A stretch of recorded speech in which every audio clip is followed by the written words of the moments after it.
জয় দাও জয় দাও জয় দাও জয় দাও জয় দিলে জয়ী হবে জয় দাও জয় দাও ও যে জয় দিলে জয়ী হবে জয় দাও জয় দাও হরি হরি বল হরি বল হরি বল হরি বল হরি বল হরি বল হরি বল হরি বল হরি বল হরি বল। বলি একবার রাধা মাধব কি রাধা রানী কি ভগবান শ্রীকৃষ্ণ কি। এদের বিয়েটা হলো কি কারা দিল আপনারা দিলেন কি উলুধ্বনি হরিধ্বনি করে বিয়েটা হয়ে গেল। মেয়ের বাবা বলে সত্যি মেয়ে কিছু হোক না অন্তত একটা জামাই পছন্দ করেছে। মানে অর্জুনকে জামাই রূপে যে পাবে মানে মেয়ের বাবার কি হতে পারে। অর্জুনকে আর গাছের নিচে থাকতে হচ্ছে না, স্বর্ণ পালঙ্কে ঘুমাচ্ছে, ভালো মন্দ খাচ্ছে, আর দিন গুনে যাচ্ছে। কটা দিন হচ্ছে দিন গুনে যাচ্ছে। আর দিন গুনতে গুনতে অর্জুন দেখতে পেয়ে গেল যে তার জীবন থেকে 2 বছর পার হয়ে গেছে। আবার দেরি, এবার একে ফেলে রেখে চলে যেতে হবে। কিন্তু বিয়ে করা স্ত্রীকে ফেলে রেখে চলে যাওয়া অত সোজা জিনিস নয়। কিন্তু অর্জুন বলে দেখো আমি কিভাবে চলে যাব। যে রাত্রিতে চলে যাবে সেই রাত্রিতে অর্জুন আর ঘুমাচ্ছে না। কেন দেখবেন যারা মনে করবে যে এই রাত্রিতে ওই বাড়িতে আমি চুরি করবই, সে রাত্রি 2টোই চুরি করতে যাবে, কিন্তু 2টোর আগে পর্যন্ত জেগেই থাকবে, কোনো মতেই ঘুমাবে না। কারণ ঘুমিয়ে পড়লে সকাল হয়ে যাবে, চুরি হবে। তা অর্জুন ওই রাত্রিতে চলে যাবে, কোনো মতেই ঘুমাতে পারছে না। চিত্রাঙ্গদা তো চরণ সেবা করেই যাচ্ছে। প্রশ্ন করলো যে স্বামী তুমি ঘুমাচ্ছ না কেন? আজকে রাত্রি শেষ হতে চললো, এখনো পর্যন্ত চোখে ঘুম নেই। না চিত্রাঙ্গদা তোমাকে একটা কথা বলবো, বলো কি কথা? না অনেক দিন ধরে আমার জানতে ইচ্ছা হচ্ছিল যে আমি তো তোমাকে ভালোবাসি, তুমি কি আমাকে ভালোবাসো? এই যে একজন স্ত্রীকে তার স্বামী যদি প্রশ্ন করে যে হ্যাঁ গো তুমি আমাকে ভালোবাসো, স্ত্রী বলবে হ্যাঁ আমি তোমাকে ভালোবাসি। কেমন ভালোবাসো ওটা বলা যাবে, বলতে পারবে কি? কারণ ভালোবাসা তো ওজনের বস্তু নয় যে ওজন করে বলে দেবে আমি তোমাকে 1 মণ ভালোবাসি, আমি তোমাকে 2 মণ ভালোবাসি, এটা বলতে পারবে। তা চিত্রাঙ্গদা বলে আমি তোমাকে ভালোবাসি। কেমন ভালোবাসো? বলে কোন স্ত্রী যেমন বলতে পারে না আমিও বলতে পারি না কেমন ভালোবাসি, তবে ভালোবাসি। না আমাকে ভালোবেসে তুমি কি করতে পারো? বলে এটা অনেক স্ত্রী বলে যে দেখো তোমাকে আমি এমন ভালোবাসি, তোমার জন্য আমি 3 দিন নাও খেয়ে থাকতে পারি, তোমার জন্য আমি না ঘুমিয়েও থাকতে পারি। তা চিত্রাঙ্গদা বলে আমি তোমাকে এমন ভালোবাসি, তুমি যদি আমাকে আদেশ করো আমি জ্বলন্ত কাঠ চিবিয়ে চিবিয়ে খেতে পারি।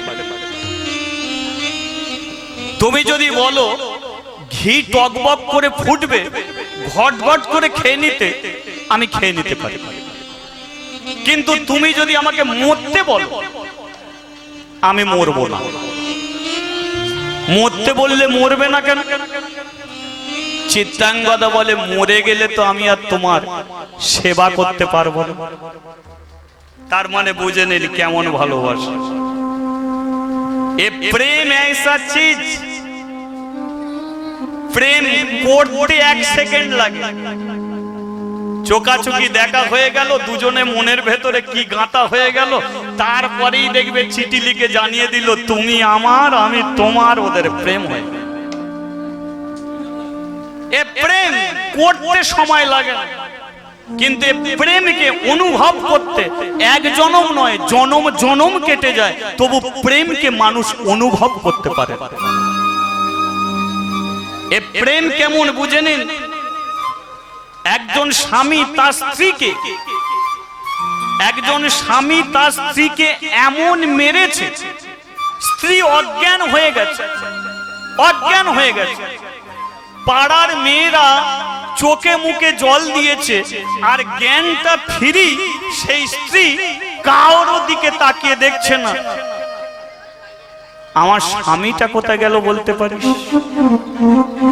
যে স্বামী তাকে এত অত্যাচার করেছে, যে স্বামী তাকে এত মেরেছে, অজ্ঞান হয়ে গেছে, জ্ঞান ফিরি সবার আগে খোঁজ করছে তার স্বামীর কথা। একে বলে প্রেম। নালে অনেক স্ত্রী আছে দেখবেন, স্বামীরই পকেট কেটে কেটে টাকা ফাঁক করে টাকা জমিয়েছে, আর স্বামী যখন বিপদে পড়েছে তখন স্ত্রী পাড়া প্রতিবেশীকে জানিয়ে দিচ্ছে, এই যে আমার টাকা তোমাকে দিচ্ছি। স্বামীর টাকা নিয়ে জমিয়েছে, স্বামী যখন বিপদে পড়েছে তখন বলে, এই যে আমার টাকা তোমাকে দিচ্ছি। ওর টাকা, ও তো পকেট ফাঁক করা টাকা। একে স্ত্রী বলে না। রামচন্দ্র বিপদে পড়েছে, লক্ষ্য করুন।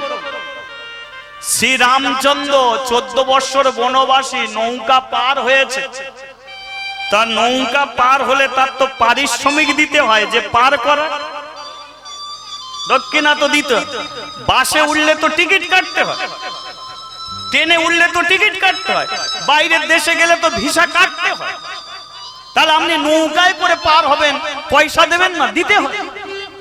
কিন্তু রামচন্দ্র তো 14 বৎসর বনবাসী পার হয়ে গেছে। এখন মাঝি ভাই বলে, আমার পারের পয়সাটা দাও। দেখুন, যিনি পূর্ণব্রহ্ম রাম তিনি ফাঁকা। ওই জন্য বলে, ভগবানেরও ঘরে সব নেই মা, ভগবানেরও ঘরে সব নেই। প্রধানমন্ত্রীর ঘরে সব আছে, প্রধানমন্ত্রীর ঘরে অনেক কিছুই আছে, কিন্তু ভোট কি তার ঘরে আছে? ভোট জনসাধারণের ঘরে আছে। তাই প্রধানমন্ত্রীকেও মাঝে মাঝে রাস্তায় নামতে হয় ভোট নিয়ে আসছে। তাহলে যিনি রামচন্দ্র, তার আজকে ফাঁকা, কিছু দেবার নেই, মাথা নিচু করে দাঁড়িয়ে আছে যে আমি পূর্ণব্রহ্ম রামচন্দ্র আজকে নৌকা পার হলাম, পয়সা দিতে পারছে না। পিছনে দাঁড়িয়েছিল সীতা দেবী। লক্ষ্য করুন, সীতা দেবী বুঝতে পেরেছে যে আমার স্বামী আজকে অসহায়, মাঝিকে পয়সা দেবার পয়সা নেই। সীতা কি করেছে? চুপি চুপি পেছন থেকে রামচন্দ্রর হাতে শিশিরি দিচ্ছে, হাতে চুপি চুপি, জানতে না পারে। রাম কি করেছে?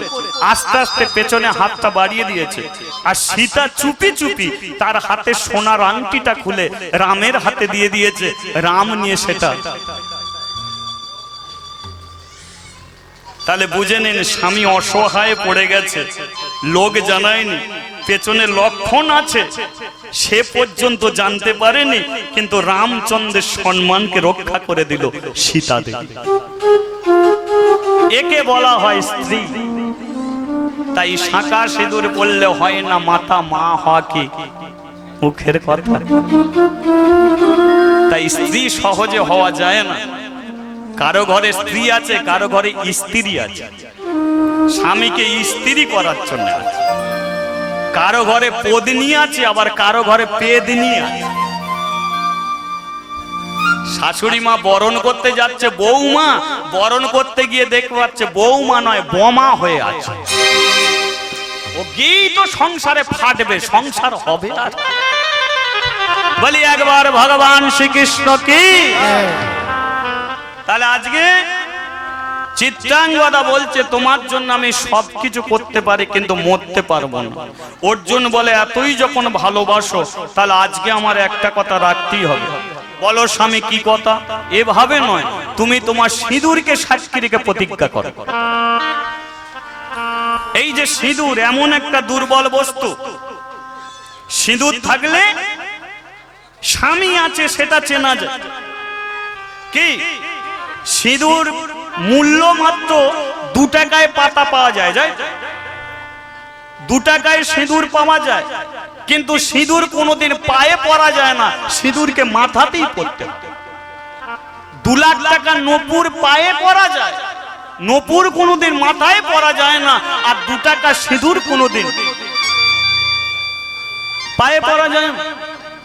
গলায় মালা থাকলে যেমন ভক্ত বলে চেনা যায়, তদ্দ মাথায় সিঁদুর থাকলে তার স্বামী আছে এটা জানা যায়। তাই এই সিঁদুরকে সাক্ষী রেখে কোনোদিন প্রতিজ্ঞা করতে নেই। তাহলে যদি করেন তো ভালো, আর যদি না হয় তাহলে সারা জীবন আপনাকে চোখের জলে কাঁদতে হবে। কারণ মেয়েদের সবচেয়ে দুর্বল বস্তু হলো হাতের শাঁখা, মাথার সিঁদুর। ওটা যতদিন থাকবে আপনার দিকে কেউ আঙুল তুলে তাকাতে পারবে না। কেন? আপনার স্বামী আছে, পারুক না পারুক অন্তত ছুটে গিয়ে ফোঁস করে দেবে, তুই আমার বউকে কি বলেছিস বল, গাল ফাটিয়ে এলো। কিন্তু ওটা যদি চলে যায়, নানান জন আপনাকে নানান কথা বলবে, আপনি কারো কাছে দুঃখের কথা জানাতে পারবেন। কিন্তু প্রতিজ্ঞা করো। চিত্রাঙ্গদা বলে তো তোমার দেয়া সিঁদুর, তাই আমি তো বলছি প্রতিজ্ঞা করতে। তাই হোক, সিঁদুরকে সাক্ষী রেখে বলল, শোনো স্বামী, এই রাত্রিকালে এই সিঁদুরকে সাক্ষী রেখে প্রতিজ্ঞা করলাম, এই রাত্রিতে তুমি আমাকে যা আদেশ করবে সেটা আমি হাসি মুখে মাথায় তুলে নেব। যেই প্রতিজ্ঞা করলো, অর্জুন বলল, শোনো চিত্রাঙ্গদা, আজ নিয়ে 12 বছর পূর্ণ হয়ে গেল, এবার আমি হস্তিনাপুরে চলে যাব। চিত্রাঙ্গদা বলে, তুমি কি একা যাবে? আমি তো বাপের বাড়ি পড়ে আছি, তুমি যেখানে আমি সেখানে, আমিও তো তোমার সঙ্গে যাব। আরে রাম বনবাসে হয়েছিল, সীতা সঙ্গে ছিল, তুমি হস্তিনাপুরে যাবে, আমিও তো তোমার সঙ্গে যাব। না, আমি তোমাকে নিয়ে যেতে পারবো না। কেন তুমি আমাকে নিয়ে যেতে পারবে না? কারণ তোমার আগে আমি একজনকে বিয়ে করেছি, দ্রৌপদী ছিল, ঘরে তো দ্রৌপদী আছে, আমার স্ত্রী আছে দ্রৌপদী, তাকে তো আমি বিয়ে করেছি। আমি তোমাকে নিয়ে গেলে আমার একটা মান সম্মান আছে, লোকে আমাকে কি বলবে বলো তো? তাহলে তুমি কি চাইছো? তুমি আমাকে বিয়ে করলে যখন, তখন তো লোকের কথা ভাবোনি। তুমি যখন আমাকে বিয়ে করলে তখন তো মান সম্মানের কথা ভাবোনি। তুমি যখন আমাকে বিয়ে করলে তখন তো তোমার স্ত্রী আছে এটা ভাবোনি। তখন তো তুমি বলেছিলে ঈশ্বর যা করে মঙ্গলের জন্য, তোমার সঙ্গে আমার বিয়ে হয়ে ভালোই হয়েছে। আর আজকে 2 বছর পরে তুমি এ কথা বলছো কেন? না, আমি তোমাকে নিয়ে যেতে পারবো না। হ্যাঁ গো, তোমাকে ছাড়া আমি থাকবো কি করে? আমি তো তোমার সঙ্গে যাব। তুমি আমাকে ছেড়ে যেও না। বলে, দেখো, এক স্ত্রী আছে এটা সমস্যা, 2 হলো আমার মান সম্মানের সমস্যা, 3 হলো আমি তোমাকে নিয়ে যেতে পারতাম, কিন্তু সবচেয়ে বড় সমস্যা হলো তুমি একজন নিজ জাতির মেয়ে। যখনই নিজ জাতির মেয়ে বলেছে, সঙ্গে সঙ্গে চিত্রাঙ্গদা ডেকে উঠেছে, অর্জুন! দেখুন, সংসারে অশান্তি লাগে, কিন্তু কাউকে যদি জাত তুলে কথা বলে তার মাথাটা গরম হয় না। যে জাতেরই মানুষ হোক না কেন, যে শ্রেণীরই মানুষ হোক না কেন, জাত তুলে কথা বলা কোনো মতে উচিত নয়। জন্ম হোক যথাতথা, কর্মই হলো পরিচয়। যেগুলি জন্ম হোক না তোমার, কর্মটা যেন ভালো হয়। ব্রাহ্মণ কুলে জন্ম নিয়ে যদি কৃষ্ণ ত্যাজে আর নিজ কুলে জন্মগ্রহণ করে সে যদি তুলসী কাঠের মালা পরে হরিবাসরে বসে, তাকে নিজ জাতির ছেলে বলে না, সে হয় পরম বৈষ্ণব, পরম একজন হরি। সে যে সবার ঊর্ধ্বে চলে যায়। আর আজকে তুমি আমাকে নিজ জাতির মেয়ে বলে দূরে সরিয়ে দিচ্ছ।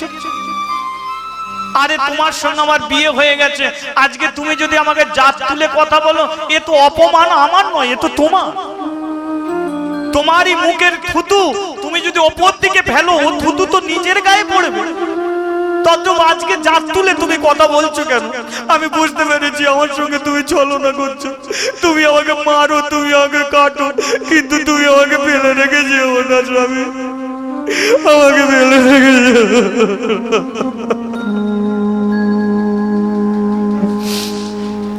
না। আমি তোমাকে নিয়ে যেতে পারবো না। কেন গো? তুমি আমাকে না নিয়ে গেলে আমি কি করে বাঁচব?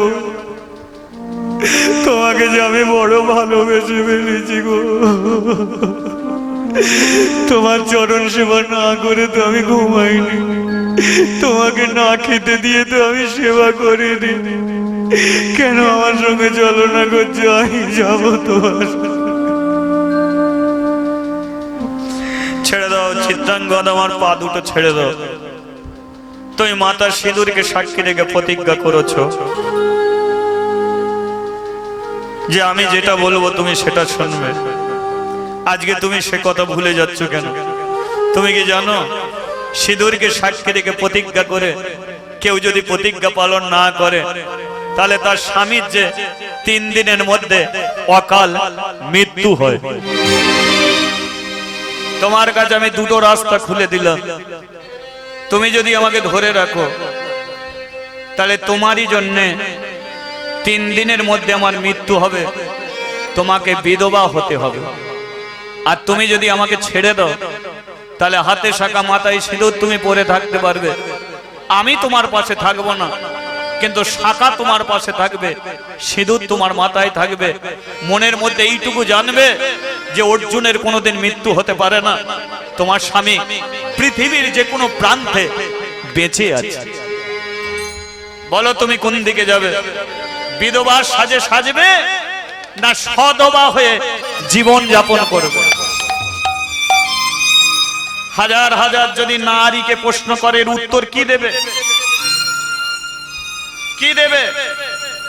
সেটাই বলবে যে স্বামী আমি তোমার সুখে সুখী, তোমার দুঃখে দুঃখী, তোমার আনন্দে আনন্দিত। কত মানুষ তো পরিবার ছেড়ে অনেক দূরে আছে, বছর বছর চলে আছে, তা বলে কি স্ত্রী থাকে না? আমিও সেইভাবে থাকবো, তবু আমি সিঁদুরকে হারাতে পারবো না, এ শাখা আমি ফেলতে পারবো না। চলে যাও স্বামী, আমি বুঝতে পেরেছি আজকে তুমি আমার সঙ্গে কঠিন একটা ছলনা করে চলে যাচ্ছ। আজকে এই 2 বছর পরে আমার মুখ দেখতে তোমার ভালো লাগছে না।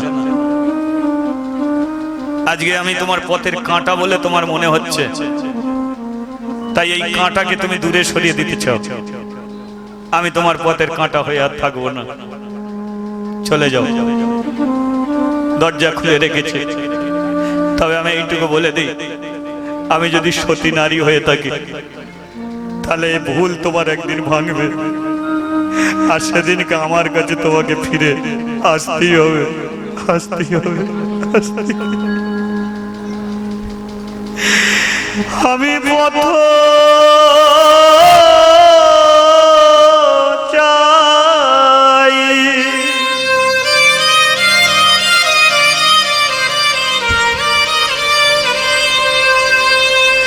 রইব বসিয়া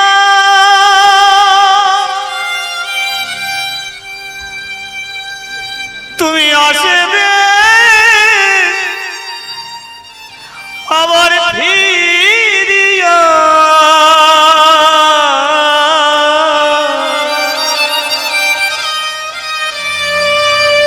তোমারই পথ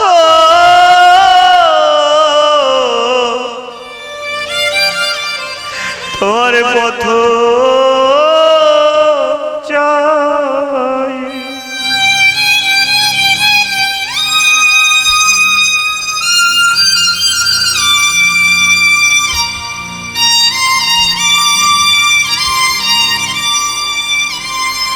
বিদায় নিয়া অর্জুন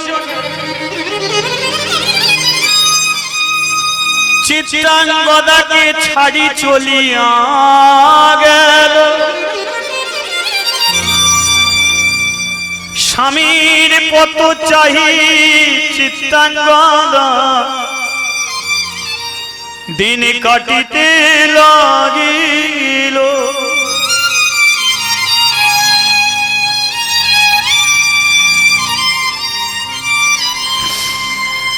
কতদিন অপেক্ষায় থাকে একদিন সিদ্ধান্ত নিল কাউকে সে না জানিয়ে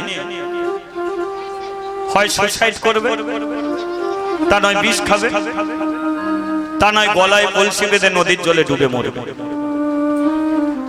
আর না, এই সিদ্ধান্ত নিয়ে মেয়েটা মরতে গেল। কিন্তু যেদিনকে মরতে গেল সেদিন কি সে বুঝতে পেরে গেল যে সে আর একা নেই,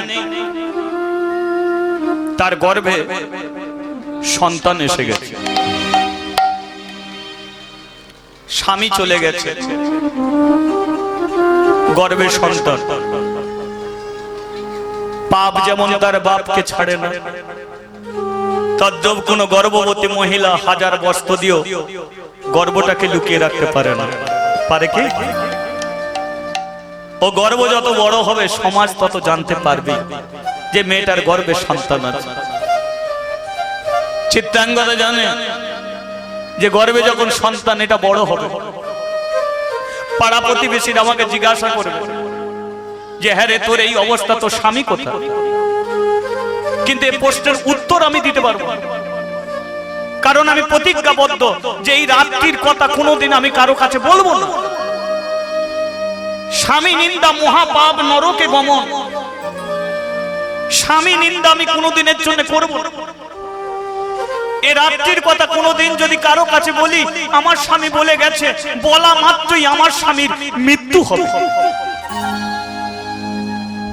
তাহলে কারো প্রশ্নের আমি উত্তর দিতে পারবো না, তাই আর আমি সমাজের কাছে বের হব না, মরবো না। আমার একটাই জায়গা আমি বেছে নিলাম, সেটা হলো আমার ওই ঠাকুর ঘর, আমার ওই ঠাকুর ঘর। চিত্রাঙ্গদা কি করলো? ওই ঠাকুর ঘরে প্রবেশ করলো। বিধিরে তু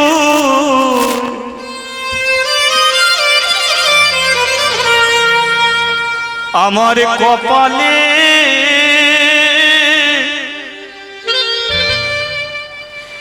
কি লিখিলি রে? বিধিরে তু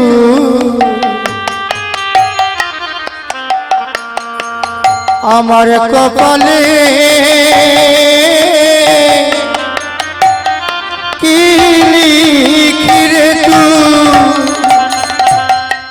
বিধিরে তু আমার কপালে কি লিখলি রে? বিধিরে তু আমার কপালে কি লিখিলি? যেদিন তুই লিখেছিলি, যেদিন তুই লিখেছিলি, সেদিন তোর ভান্ডারে সুখ ছিল না রে।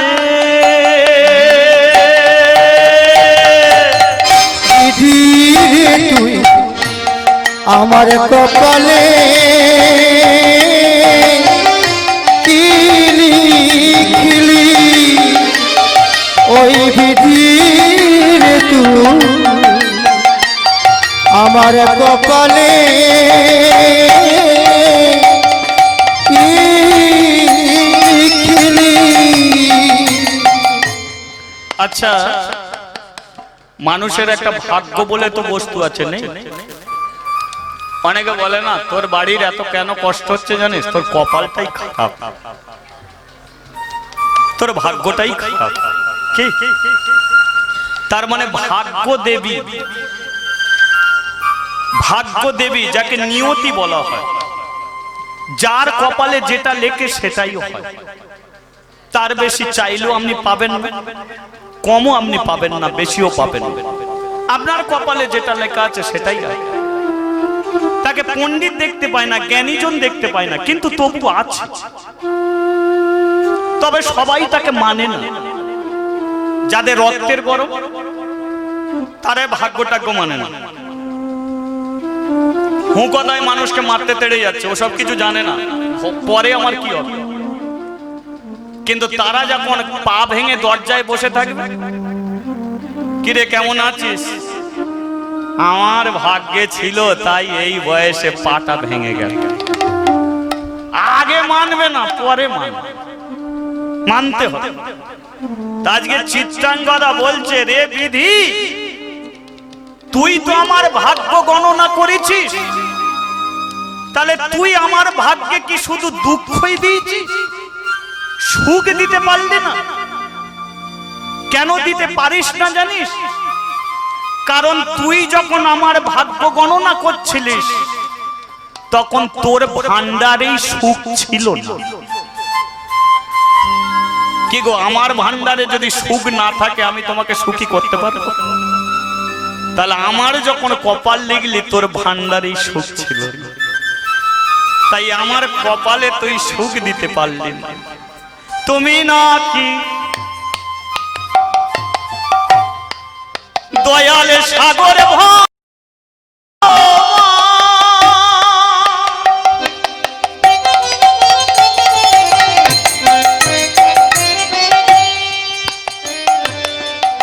চিত্রাঙ্গদা ভগবানকে কি বলছে? তুমি নাকি দয়াল সাগর ভগবান, কি তবে আমার জীবনে এমনি করে পড়লো কেন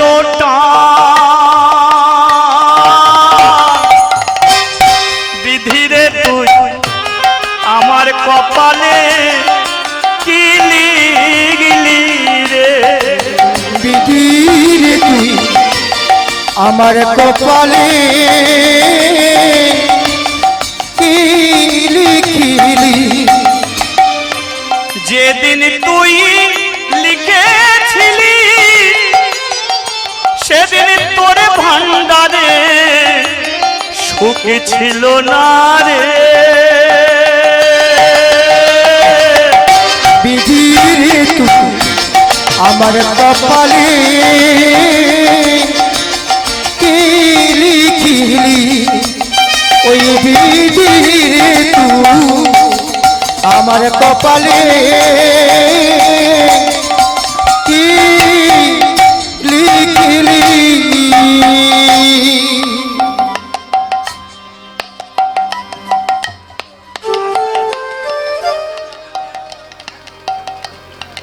হ্যাঁ, ঠিক আছে। গৌর হরি মান্না, গৌর হরি মান্না কীর্তন গানে মুগ্ধ হয়ে গোবিন্দ সেবার জন্য কিছু পয়সা দান করলেন। ঠিক আছে, হরে কৃষ্ণ। একে ধরেন একবার নিতাই গৌরে প্রেমানন্দে হরি বল হরি বল হরি বল।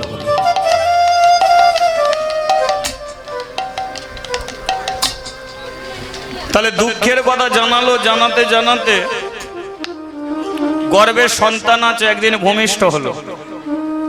ছেলেটার নাম রাখলো কি? বক্র বাহন। শোনুন, হরে কৃষ্ণ।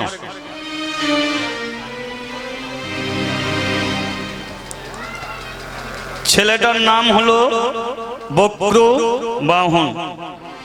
ছেলেটা দেখতে দেখতে 5 বৎসর বয়স। আর ওই 5 বৎসর বয়সে মায়ের কাছে জানতে চাইলো যে তার বাবা কোথায় আছে।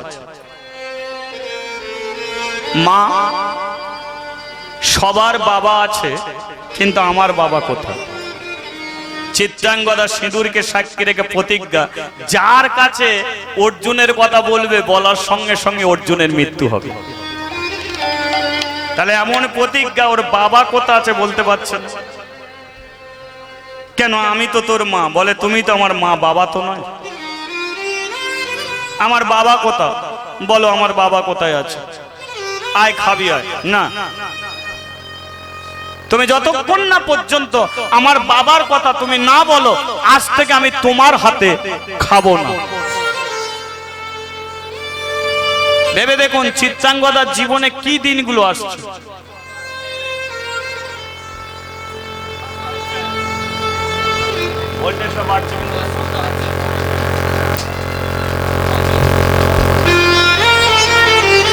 ভাবুন কি দিনগুলো তার জীবনে আসছে। স্বামী গেল, ছেলেটাও তার হাতে আর খাবে না, ছেলেটাও আর তার হাতে খাবে না।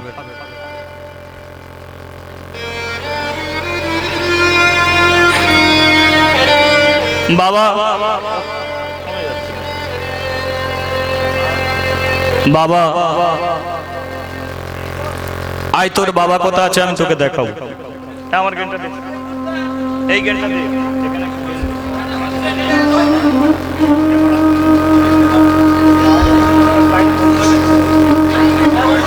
জয় রাধে, জয় রাধে, জয় রাধে,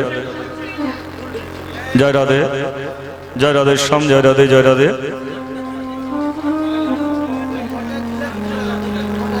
জয় রাধে।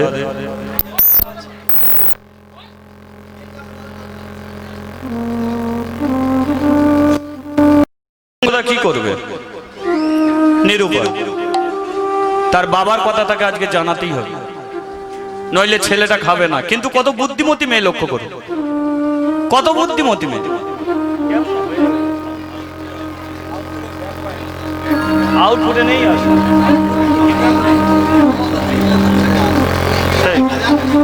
কত বুদ্ধিমতী মেয়ে, লক্ষ্য করো, কত বুদ্ধিমতী।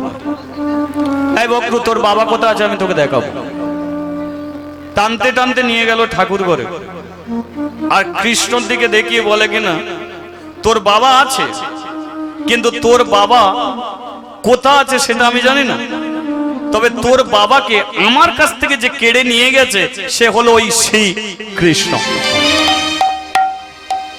প্রতিজ্ঞা ভাঙলো না, কিন্তু কৃষ্ণর ওপর ছেড়ে দিল। কৃষ্ণ তুমি লীলাময়, আমি তোমার চরণে আমার ছেলেটাকে সঁপে দিয়েছি, এবার তুমি যেটা ভাববে তুমি সেটা করো, যেটা ভাববে তুমি সেটা করো।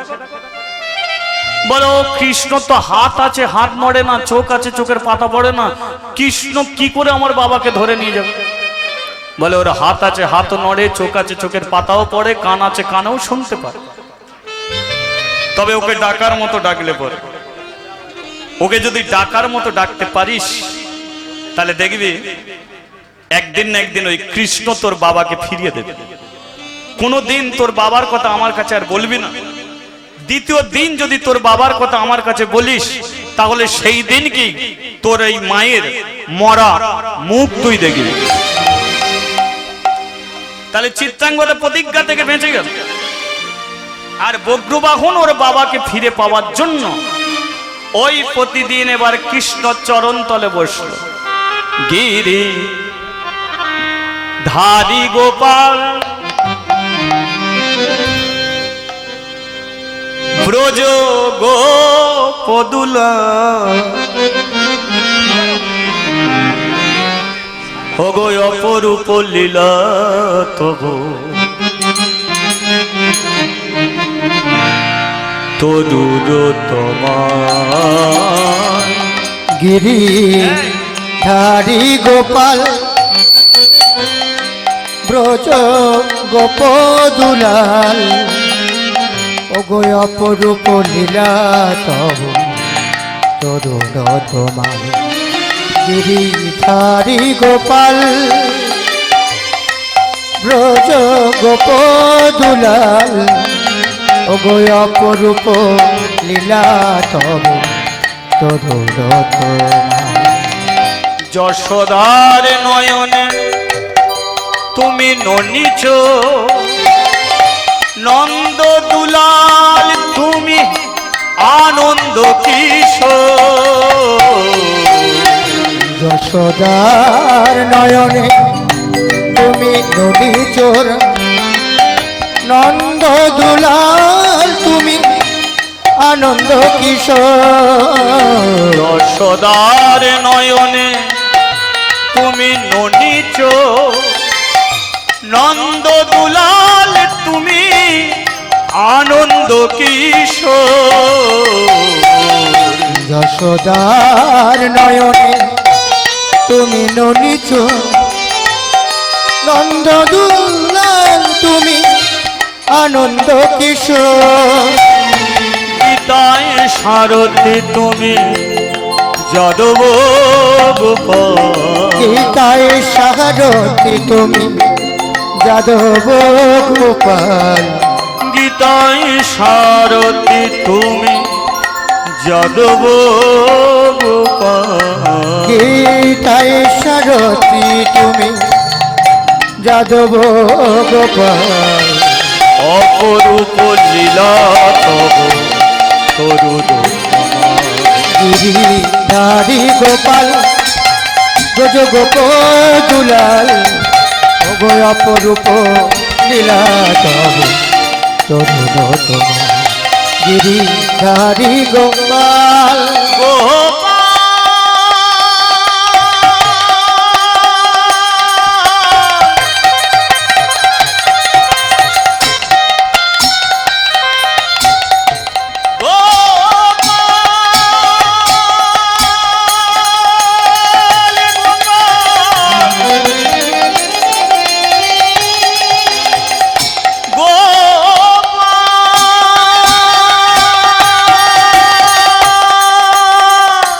অপরূপ লীলা তব তরুণ তোমার। অপরূপ লীলা তব তরুণ তোমার। অপরূপ লীলা তব তরুণ তোমার। তাহলে এই কৃষ্ণকে ভজন করতে করতে আজকে বগ্রুমানের বয়স 20 বৎসর হয়ে গেল, কিন্তু পাথরের কৃষ্ণ বলল না কে তার বাবা। তাহলে এতক্ষণ আপনারা বুঝলেন কি যে অর্জুন বলছে আমার কোনো ছেলে নেই। কি করে বলল? কারণ ওই যে 2 বছর সংসার করে মেয়েটাকে ফেলে রেখে চলে গেছে, চিত্রাঙ্গদার গর্ভে সন্তান আছে এটা সে তো জানে না। চলে গেছে আর কোনোদিন ফিরে আসেনি, তাই অর্জুন বলছে আমার কোনো ছেলে নেই। আর ভগবান তার বাবাকে চেনে না। কি করে চিনবে? মা তো কোনোদিন বলেনি যে অর্জুন তোর বাবা, এটা কোনোদিন বলেনি। আর কৃষ্ণ কোনোদিন বলেনি, তাই বগ্রবাহনের 20 বৎসর বয়স আজও পর্যন্ত জানে না কে তার বাবা। তাহলে ছেলে বাবাকে জানে না, বাবা ছেলেকে জানে না। এটা আপনারা জানলেন, কিন্তু জানাজানি হলো কি করে? এবার ওই বগ্রবাহন অর্জুনকে মারলো কি করে শুনতে থাকুন। এখন বগ্রবাহন তারই রাজত্বে যখন ঘোরাফেরা করছে, হঠাৎ দেখলো যে একটা সুন্দর অশ্ব, অশ্ব মানে কি? ঘোড়া। তা সুন্দর একটা অশ্ব তারই রাজত্বে ঘোরাফেরা করছে। তা বগ্রবাহন ছুটে গিয়ে দেখলো আরে এ তো চমৎকার অশ্ব, কিন্তু এ তো অশ্বর গলায় কি সব লেখা আছে। কি লেখা আছে আমি পড়ে দিচ্ছি, আপনারা শুনুন। আমি হস্তিনাপুরের রাজা ধর্মরাজ যুধিষ্ঠির হস্তিনার বুকে শান্তি ফেরাবার জন্যে এই অশ্বমেধ যজ্ঞের আয়োজন করেছে। আমার অশ্ব সমগ্র ভারতবর্ষ ঘুরবে। ভারতে যদি কোনো বীর থাকে তবেই অশ্ব ধরবে। অশ্ব ধরা মানেই তার সঙ্গে যুদ্ধ হবে। এটা প্রথম হেডিং লেখা আছে। তারপরে কি লেখা আছে? যুধিষ্ঠির, ভীম, অর্জুন, নকুল, সহদেব। তা বগ্রবাহন এই যুধিষ্ঠির নাম পড়লো, কিছু যায় আসে না। ভীমের নাম পড়লো, কিছু ভাবলো না। কিন্তু অর্জুনের নামটা পড়ি বলে আমি কানে শুনেছি অর্জুনের রথে সারথি হলো কৃষ্ণ। ভগবানের দেমাকে কি লাগছে যে আমি কানে শুনেছি অর্জুনের রথে সারথি কৃষ্ণ। তাহলে আমি যদি এই অশ্বটাকে ধরি তাহলে অর্জুন আসবে অশ্ব ছাড়িয়ে নিয়ে যেতে, সারথি রূপে কৃষ্ণ আসবে আর কৃষ্ণ যেই আসবে তার পা দুটো জড়িয়ে ধরে বলবো আমার বাবাকে ফিরিয়ে দাও, নইলে আর তো তোমায় ছাড়বো না গো, আর তো তোমায় ছাড়ব না গো, আর তো তোমায় ছাড়ছি না গো, আর তো তোমায় ছাড়ছি না গো, আমার পিতাকে যদি না ফিরিয়ে দাও, আর তো তোমায় ছাড়ছি না গো, আমার পিতাকে যদি না ফিরিয়ে দাও, আর তো তোমায় ছাড়ছি না গো, আর তো তোমায় ছাড়ছি না গো। আর তো তোমায় ছাড়ছি না গো। এখনো অর্জুনই যে ওর বাবা ও তো জানে না। এখন অর্জুনের রথে সারথি কৃষ্ণ, এখন অশ্বদলী কৃষ্ণ আসবে আর তার পায়ে ধরে বলবো আমার বাবাকে ফিরিয়ে দাও, তুমি ধরে নিয়ে চলে গেছো, আমার মা বলেছে যতক্ষণ না ফেরাচ্ছ আমি তোমাকে ছাড়ছি না। আর এই চিন্তা করে বজ্রবাহন কি করেছে, যুধিষ্ঠির যজ্ঞের অশ্ব ধরে মা মা বল বাবা, জানো মা কি সুন্দর একটা অশ্ব ধরেছি। মা বলে ভালোই করেছিস, তবে জানো মা কাদের যেন সব নাম লেখা আছে, বল না কাদের নাম। মা লেখা আছে যুধিষ্ঠির, বলে ও তো হস্তিনাপুরের রাজা। মা তারপরে লেখা আছে ভীমসেন, বলে ওরই ভাইটাই হবে। মা তারপরে লেখা আছে তৃতীয় পাণ্ডব অর্জুন। যেই বলেছে অর্জুন, চিত্রাঙ্গদার মনে পড়ে গেছে সেই 20 বছর আগের কথা।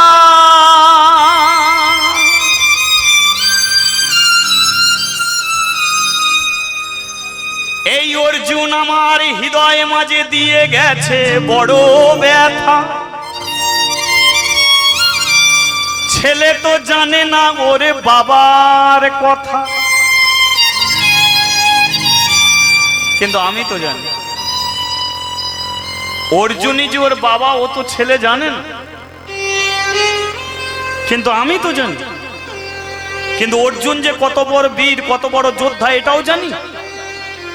সেই অর্জুন যদি একবার মণিপুরে আসে আর ছেলের সঙ্গে যদি যুদ্ধ হয়, তাহলে স্বামী তো গেছে, আমার ছেলেটাও হারাবে। ছেলে মরবে, তাহলে আমার দুজনেই যাবে। তাহলে কোনো মতেই অর্জুনকে আর মণিপুরে আসতে দেব না। চিত্রাঙ্গদা ছুটে গিয়ে বলে, এ বক্র, তুই যে অশ্ব ধরেছিস অশ্ব তুই ছেড়ে দে। অর্জুনকে তুই চিনিস না, অর্জুনকে জানিস না। অর্জুনের কারণে তুই বাঁচবি না, আমি বাঁচবো না। এ অর্জুনের কারণে মণিপুর ধ্বংস হয়ে যাবে, অশ্ব তুই ছেড়ে দে। যেই বলেছে অশ্ব ছেড়ে দে, এবার বজ্রবাহন তার মাকে টানতে টানতে কৃষ্ণর কাছে নিয়ে গেছে। মা আজকে তুমি কৃষ্ণর চরণ ছুঁয়ে আমাকে সত্য কথা বলো। কি কথা বল না বলো, যাহা বলিব সত্য বলিব, সত্য ছাড়া মিথ্যা বলিব না। ঠিক আছে, যাহা বলিব সত্য বলিব, সত্য ছাড়া মিথ্যা বলিব না। বল। আচ্ছা মা, তোমাকে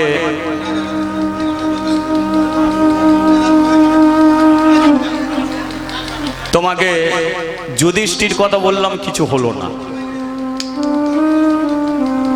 ভীমের কথা বললাম, কিছু হলো না। কিন্তু অর্জুনের কথা বলতে তুমি অশ্ব ছেড়ে দিতে বললে কেন? আজকে অর্জুনের কথা বলার সঙ্গে সঙ্গেই তুমি কাঁদতে শুরু করলে কেন?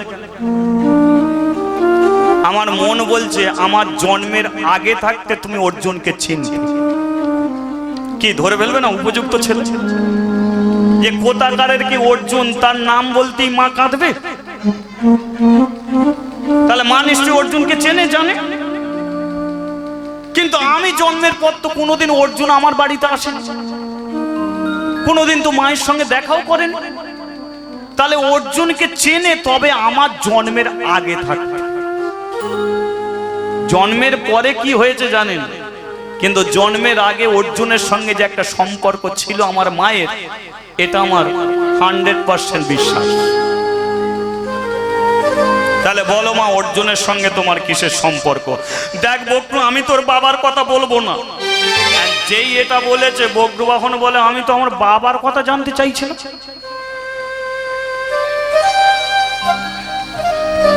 আমি কি বলছি তুমি আমার বাবার কথা বলো? আমার যখন বয়স 5 বছর তুমি প্রতিজ্ঞা করিয়ে নিয়েছো যে কোনোদিন বাবার কথা তোমার কাছে আমি বলবো না, তাই আজও পর্যন্ত বলিনি। আমি বলছি অর্জুনের কথা। অর্জুনের কথা বলতে গিয়ে তুমি বাবার কথা বলবো না, মানে তুমি কি বলতে চাইছো? অর্জুনই কি আমার? আমি জানি না। জানতে তোমাকে হবে না, তবে আমার দৃঢ় বিশ্বাস বাবা আমার বেঁচে আছে। কি করে জানি জানো? তোমার ওই মাথায় সিঁদুর দেখে। বাবা যদি আমার মারা যেত তাহলে তুমি এমনি করে সিঁদুর পড়তে না, কিন্তু প্রতিদিন কার মঙ্গলের জন্য যে মাথায় সিঁদুর পরো এটাই আমি জানি না। প্রতিদিন তুমি মালা গাঁথো, সকালবেলা জলে ভাসিয়ে দিয়ে আসো, কার নাম করে গাঁথো এটা আমার আজও পর্যন্ত জানা নেই। বাবা আমার পৃথিবীর যে কোনো কোণে বেঁচে আছে, কিন্তু কি আমার বাবা কোথায় সে আছে এটা আমার জানা নেই। তা আজকে আমার মন বলছে আজ বুঝি আমার পিতৃ পরিচয় আমি ফিরে পাবো। বলো বলো বলো, তাড়াতাড়ি বলো আমার বাবা কোথায়? দেখ তোর বাবার কথা আমি বলতে পারি না, ঠিক আছে, বলতে হবে না। কি রান্না করেছো? হয়তো শাক ডাল যা হয়েছে, আজকে আমি তোমার কোলে বসে খাবো। তুই উপযুক্ত ছেলে, কোলে বসে খাবি? হ্যাঁ মা, আমার ইচ্ছা হলো তোমার কোলে বসে খাবো। কেন? কারণ আজকে এটা আমার শেষ খাওয়া হবে। মানে আর খাবি না? বলে বেঁচে থাকলে তো খাবো। মানে তুমি যদি আমার বাবার কথা না বলো তাহলে আমি আত্মহত্যা করব। এই আমি চললাম। বজ্রবাহন যখন চলে যাচ্ছে, চিত্রাঙ্গা বলে আমার স্বামী তো আগেই গেছে, বা ছেলেটাও যাচ্ছে। তাহলে ঠাকুর তুমি আমার জীবন থেকে দুজনকেই কেড়ে নেবে? এক স্বামী গেছে, ছেলে মরবে। স্বামী গেছে যাক, কিন্তু আমার ছেলেকে তো মরতে দেব না। তাই ছেলেকে ধরে রাখার জন্য এ প্রতিজ্ঞা আমার ভাঙতেই হবে। আমি জানি প্রতিজ্ঞা ভাঙলে অর্জুনের মৃত্যু হবে, তবু তো দুজনের মধ্যে একজনকে আমি পাবো। তাই এ প্রতিজ্ঞা আমি ভাঙবো। বক্র আয় বাবা, তোকে মরতে হবে না। তোর বাবার পরিচয় আমি তোকে দেবো। বলো কি আমার বাবা? তোর বাবা আর অন্য কেউ নয়। তোকে যে পৃথিবীর আলো দেখিয়েছে, তোকে যে জন্ম দিয়েছে, তোর জন্মদাতা পিতা হলো ওই তৃতীয় পাণ্ডব অর্জুন। অর্জুন অর্জুন যেই বলেছে অর্জুন, বজ্রবাহন হাসতে শুরু করেছে। হাসছিস বাবা? কেন জানো? আমি মনে মনে ভাবতাম আমি কোনো নীচ জাতির ছেলে, ভাবতাম আমি ভীরু কাপুরুষের সন্তান, কিন্তু আজকে আমার গর্বে বুকটা ভরে যাচ্ছে। মা, আমার পিতা হলো অর্জুন, যে ভারতের সর্বশ্রেষ্ঠ বীর, তার আমি সন্তান। এই যে আমার বড় আনন্দের কথা। আমি পাণ্ডব বংশধর। মাগো, আমার পিতা যদি বীর অর্জুন হয়, আমি মহাবীর বজ্রবাহন। কিন্তু যে 20 বছর তোমাকে কাঁদিয়েছে, সেই অর্জুনকে আমি কোনো মতেই ছেড়ে কথা কইব না। তার ক্ষমতা যেমন আছে, আমারও তেমন ক্ষমতা আছে। তারই রক্ত আমার শরীরের মধ্যে বইছে। তিনি যদি সত্যি হয়, আমি শক্তিমান। যে জন্ম দিয়ে কর্ম করেনি, তেমন অর্জুনকে আমি ছেড়ে কথা কইতে পারি না। তাহলে তুই কি করবি? এই অশ্ব আমি কিছুতেই ছাড়বো না। আমার দৃঢ় বিশ্বাস এই অশ্বের কারণে অর্জুনকে মণিপুরে আসতেই হবে। আর যেদিনকে মণিপুরে আসবে, সেদিনকে বাপ বেটার বোঝা পড়াটা ছেড়ে দেবে। তাহলে অশ্বটাকে ধরে রেখে দিল। সংবাদটা যুধিষ্ঠির কাছে। এখন যুধিষ্ঠিরও তো জানে না যে ভাই 12 বৎসর বনবাসে গিয়ে এমন একটা ঘটনা ঘটিয়েছে। যুধিষ্ঠির বলে, কেই বজ্রবাহন আমার যজ্ঞের অশ্ব ধরে? অর্জুন দাদা, এই মুহূর্তে তুমি মণিপুরে চলে যাও। মণিপুরে গিয়ে তুমি অশ্ব ছাড়িয়ে নিয়ে আসবে। দাদা অশ্ব তো ছাড়িয়ে নিয়ে আসবো, কিন্তু তুমি তো লিখে পাঠিয়েছো অশ্ব ধরা মানে যুদ্ধ, তাহলে সে যদি আমার সঙ্গে যুদ্ধ করতে চায় তুমি যুদ্ধ করবে? তুমি এমন যুদ্ধ করবে বজ্রবাহনে কেন, গোটা মণিপুর রাজ্য তুমি পুড়িয়ে ছাই করে দেবে।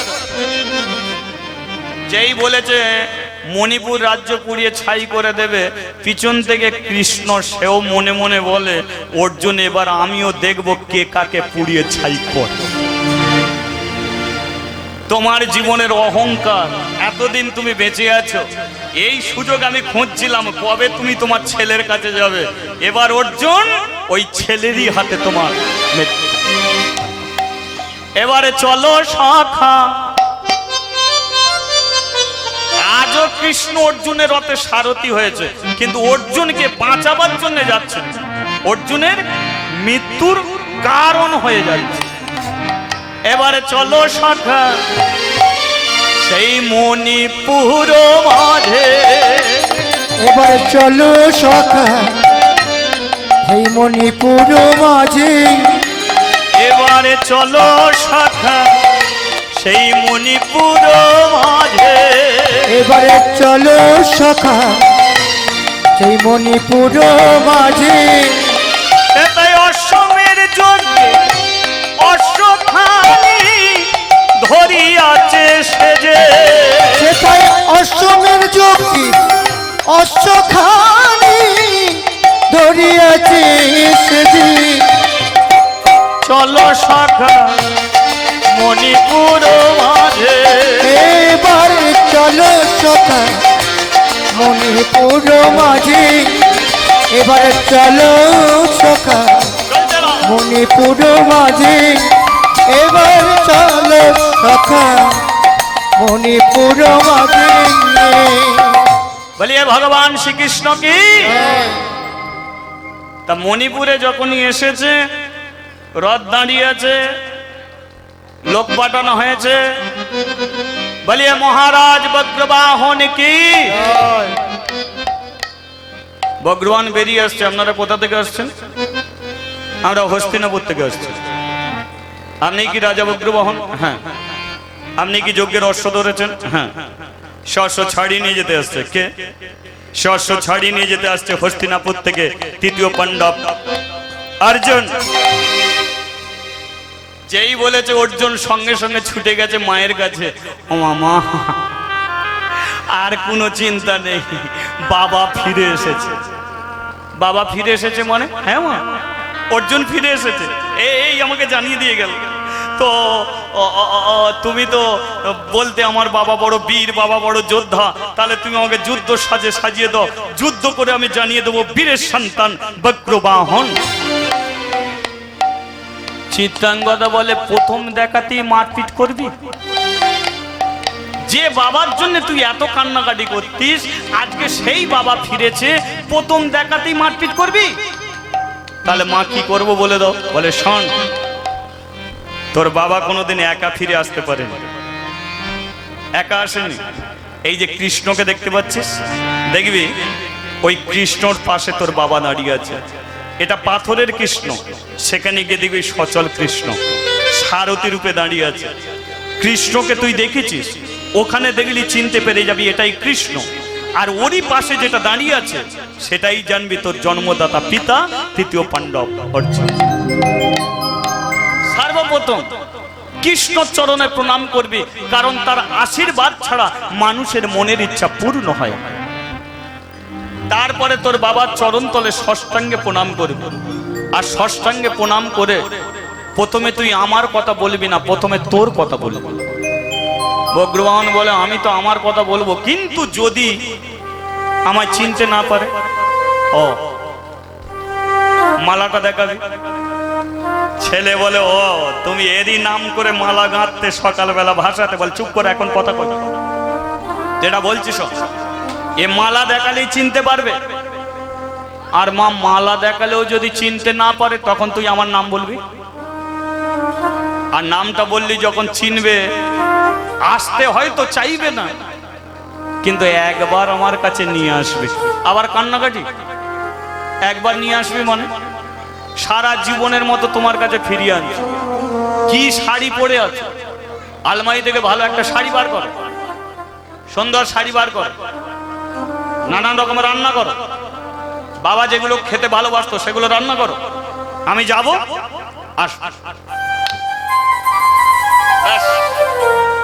মায়ের চরণে প্রণাম করে যাচ্ছে বাবার কাছে। কিছু দূর যাওয়ার পরে এই সারথী রূপে কৃষ্ণ, আর কৃষ্ণকে দেখি বলে এটা যদি কৃষ্ণ হয় তাহলে পাশে কতদিন পরে আমি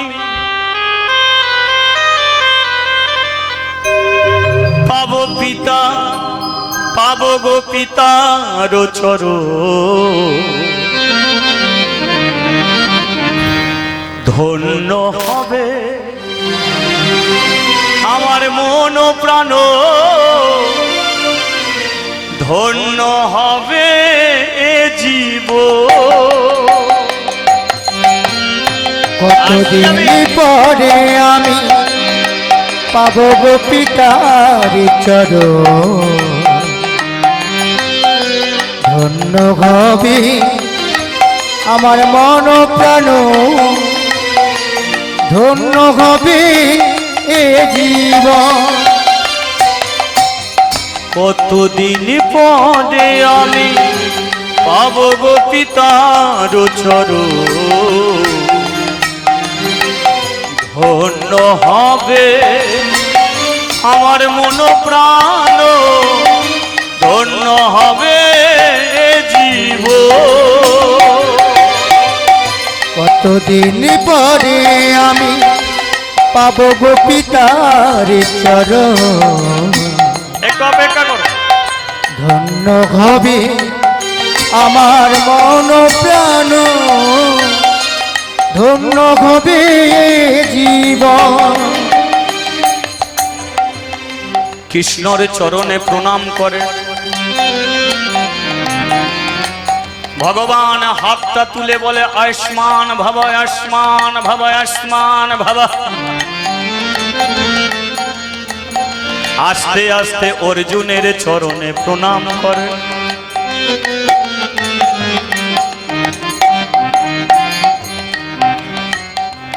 চরণে হাত রেখে জীবনের যত কষ্ট যেন সে ভুলে যায়।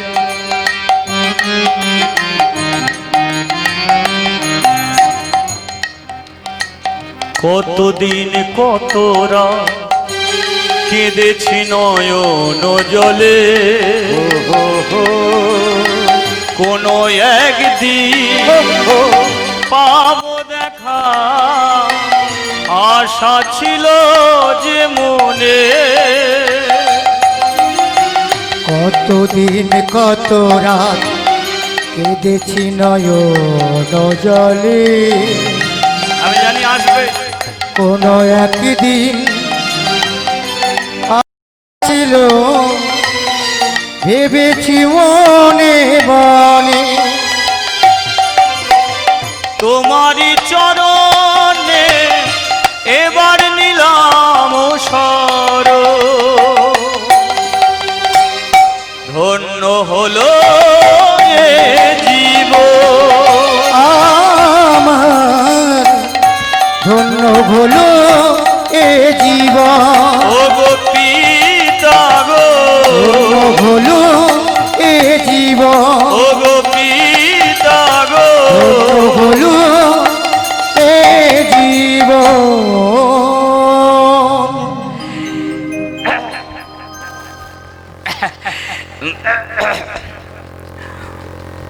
বাবা বাবা, এই কে রে তুই আমাকে বাবা বলে ডাকছিস? তুমি তো আমার বাবা। জীবনে আমি মণিপুরে আসিনি, আমি তোর বাবা হয়ে গেলাম। আর ভগবান অর্জুনকে নিয়ে এসেছে বটে, কিন্তু মায়ার জালে জড়িয়ে এনেছে। ভগবানের এমন একটা মায়া, সেই মায়ার জালে যদি পড়ে তাহলে নিজের ছেলেকে পর্যন্ত ভুলে যায়। আজকে অর্জুন সব ভুলে বসে আছে। জীবনে আমি মণিপুরে আসিনি, আমি তোর বাবা হয়ে গেলাম। কি নাম তোর? আমার নাম বক্রবাহন। ও তুই তো যজ্ঞের অশ্ব ধরেছিস, নিয়ে অশ্ব। অশ্ব কেন বাবা? গোটা মণিপুর রাজ্যটা দিয়ে দেবো, শুধু ছেলে বলে কাছে টেনে নাও। আরে তোকে ছেলে বলে কাছে টেনে, তোকে আমি ছেলে, তুমি যে মণিপুরে আসনি বাবা, দেখবে এটা দেখলেই তুমি বুঝতে পেরে যাবে। মানে দ্বিতীয় রাস্তা, মা বলেছে মালা দেখাতে, মালাটা অর্জুনের হাতে তুলে দিয়েছে। মনে করো পিতা গো,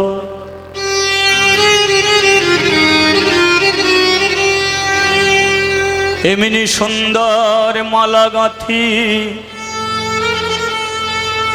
তোমার গলে পরায়ে,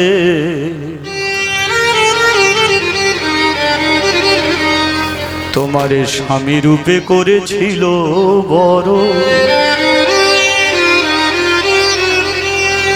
মনে পড়ে না কি চিত্রাঙ্গদার কথা,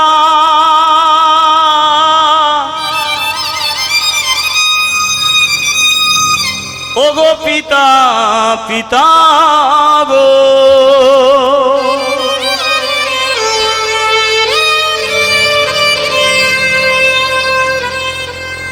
মালা চিত্রাঙ্গদা, আমি নাকি এই মালা দিয়ে একটা মেয়েকে বিয়ে করেছিলাম, নাম তার চিত্রাঙ্গদা। এসব পাগলে মালাটাও ছুঁড়ে ফেলে দিয়েছে। বজ্রবাহনে বুঝতে পারলো যে মালা দেখালাম, নাম বললাম, মায়ের নাম বললাম, কিন্তু বাবা তো চিনতে পারছে না। কিন্তু মাকে কথা দিয়েছি বাবাকে ফিরিয়ে নিয়ে যাব, তাহলে একটাই রাস্তা, সেটা হলো আমার চোখের জল। এবার ছেলেটা অর্জুনের চরণ তলে বসে কাঁদছে। আর দেখুন, ভগবান সবার কাছে শক্তিমান হতে পারে, কিন্তু ভক্তের চোখের কাছেই সে হয়ে যায় দুর্বল। ভক্তের চোখের কাছে সে হার মানে, ভগবান সবার কাছে জয়ী, কিন্তু একজন ভক্তের কাছে সে পরাজয়ী। ভক্তের চোখের জলে ভগবানের মায়াও কাজ করে না।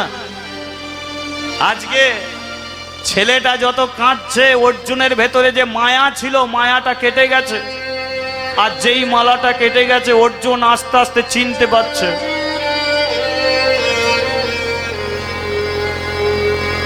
ওই তো ভ্রমর ভ্রমরের গুনগুন রব,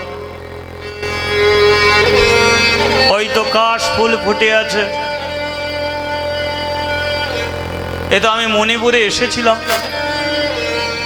এখন তোমার সব মনে পড়ে। এই যে আমার পায়ের কাছে কাঁদছে, এই ওঠ বাবা ওঠ ওঠ। যেই উঠে দাঁড়িয়েছে, অর্জুন দেখতে পাচ্ছে এ তো আমারই মতো চোখ, আমারই মতো মুখ, আমারই মতো দেহের রং, আমারই মতোই সর্বস্ব কিছু। তাহলে আমার মতো হলো, ই আমাকে বাবা বাবা বলে ডাকলো, তাহলে ই আমার কি? এই কি বললি? আমার নাম বক্রবাহন। তোর মা কি চিত্রাঙ্গদা? হ্যাঁ চিত্রাঙ্গদা, হ্যাঁ চিত্রাঙ্গদা। এই মণিপুরের মাঝে আমি একজনকে বিয়ে করেছিলাম, আমি প্রতিজ্ঞা করেছিলাম কোনোদিন তার কাছে আর ফিরে যাব না। তুই তারই সন্তান মানে তো আমি আমারই সন্তান। তাহলে কি 2 বৎসর আমি যে ওই পরিবারের মধ্যে ছিলাম, তাহলে আমারই ঔরসজাত তুই সন্তান বক্রবাহন। ওরে আমার তো কোনো সন্তান নেই, কিন্তু তুই এখনো বেঁচে আছিস বাবা। ছেলেকে জড়িয়ে ধরেছে, কিন্তু যেই অর্জুন নিজের ছেলেকে জড়িয়ে ধরেছে, পিছন থেকে কৃষ্ণ বলে উঠল, অর্জুন পরের ছেলেকে নিজের ছেলে বলতে লজ্জা করে না অর্জুন? তাহলে কি, তাহলে মিলন তো হয়ে যেত, বাবা ছেলের মধ্যে মিলন হয়ে যেত। কিন্তু কৃষ্ণ তো মিলন করতে আনেনি, কৃষ্ণ নিয়ে এসেছে কেন? ওর ছেলের হাতে ওর মৃত্যু হবে বলে, তাই পিছন থেকে টান মেরে দিয়েছে। পরের ছেলেকে নিজের ছেলে বলতে লজ্জা করে না অর্জুন? কৃষ্ণ টান মেরেছে, তবে বেশিক্ষণের জন্য টান মারেনি, মিনিট 5 জন্য টান মেরেছে, কারণ অনেকক্ষণ হলো। তবে এইটুকু বলে দিচ্ছি, এখন যে পরিস্থিতির মধ্যে আমরা পড়ে আছি, সেই পরিস্থিতির মধ্যেও যে কীর্তন হচ্ছে এটাই সবচেয়ে ভালো।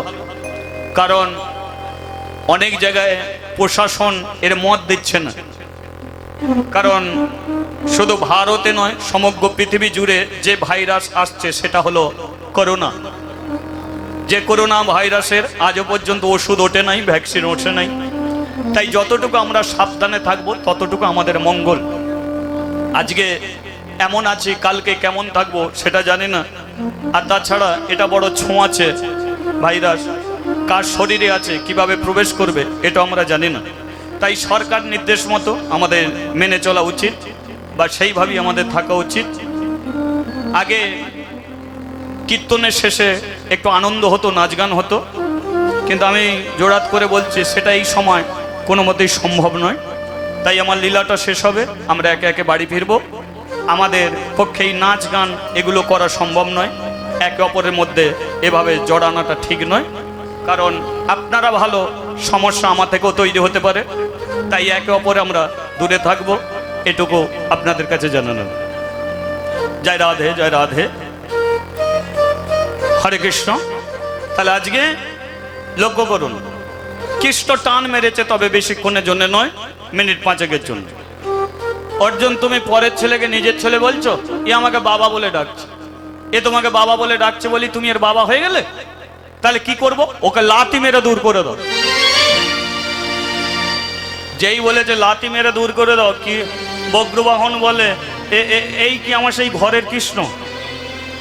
মা যার চরণে সঁপে দিয়েছিল বাবাকে ফিরে পাওয়ার জন্য, আমার বাবাকে ফিরে পেলাম, আর বলে লাথি মেরে দূর করে দাও। তা আমি যখন বাবাকে চরণ ধরে পেয়েছি, বাবার চরণ আমি কিছুতেই ছাড়ব না। কিন্তু যে অর্জুন এতদিন কৃষ্ণর কথা অক্ষরে অক্ষরে শুনে গেছে, আজকে যেই বলেছে লাথি মেরে দূর করে দাও, সঙ্গে সঙ্গে ছেলের কথা ভুলে গেছে। তুই আমার ছেলে হতে পারিস না, ছেড়ে দে চরণ, ছেড়ে দে চরণ, ছেড়ে দে চরণ, ছাড়বি না তোকে আমি। যেই বজ্রবাহনের পিঠে লাথি মেরেছে, বজ্রবাহন বলে যাই হোক 20 বছর পরে তবু আমি একটা জিনিস পেয়ে গেলাম। সেটা কি? এই যে বাবা তার ছেলেকে হাত দিয়ে আশীর্বাদ করে, আর আমার বাবা দেখেছো কেমন পা দিয়ে দিচ্ছে। 20 বছর পিতৃ হারা হয়ে যে যন্ত্রণা আমি পেয়েছি, আজকে যতই লাথি মারো না কেন, তার চেয়ে বেশি যন্ত্রণা আমারও হবে না। অর্থাৎ বাবা মারছো মারো, কিন্তু আমায় ছেড়ে যেও না চলে, আমায় ছেড়ে যেও না চলে, আমায় ছেড়ে যেও না চলে, আমায় ছেড়ে যেও না চলে। ওগো মামা জন্মদাতা, জন্ম হতে আমি আধারে লুকিয়েছিলাম, তোমারই পরশে নতুন জীবন পেলাম, নতুন জীবন পেলাম, আমি নতুন জীবন পেলাম। কৃষ্ণ পেছন থেকে বলে ওকে লাথি মারতে বললাম, আর ছেলেটা বলে পদধূলি পেলাম। এ তো হোমিওপ্যাথি ডোজে কাজ হচ্ছে নাকি অ্যালোপ্যাথি ডোজ মারতে হবে? কারণ বগডুমান রেগে যদি যায় তবে তো যুদ্ধ হবে, না যদি রাগে তো যুদ্ধ হবে না। তাহলে বজ্রবাহনকে খাপাচ্ছে অর্জুনকে দিয়ে। অর্জুন বলে সকা এত করে লাথি মারছি তবু তো যাচ্ছে না, বলে ওকে লাথি মেরো না। বল তাহলে কি করব? বলে ওর মায়ের নামে মুখে উল্টো পাল্টা যা আসে তাই বল। দুটো পারবো। এবার লক্ষ্য করে দেখুন, বাবা নেই, মাই ছেলেটাকে মানুষ করেছে, তাহলে বজ্রবাহন কতটুকু মাকে স্নেহ করে একবার বুঝে দেখে। তাহলে সেই মায়ের নামে যদি কেউ গালাগালি করে, ছেলে সহ্য করবে? কৃষ্ণ জানে ও ছেলে রাখবেই রাখবে। আর অর্জুন বলতে শুরু করেছে, এত করে লাথি মারলাম তবু তুই গেলি না। আমি বলছি তোর মা একজন কুলোটা, কলঙ্কিনী, অসতী, বিচারিণী, পতিতা। তোর মা একজন বেশ্যা। অর্জুন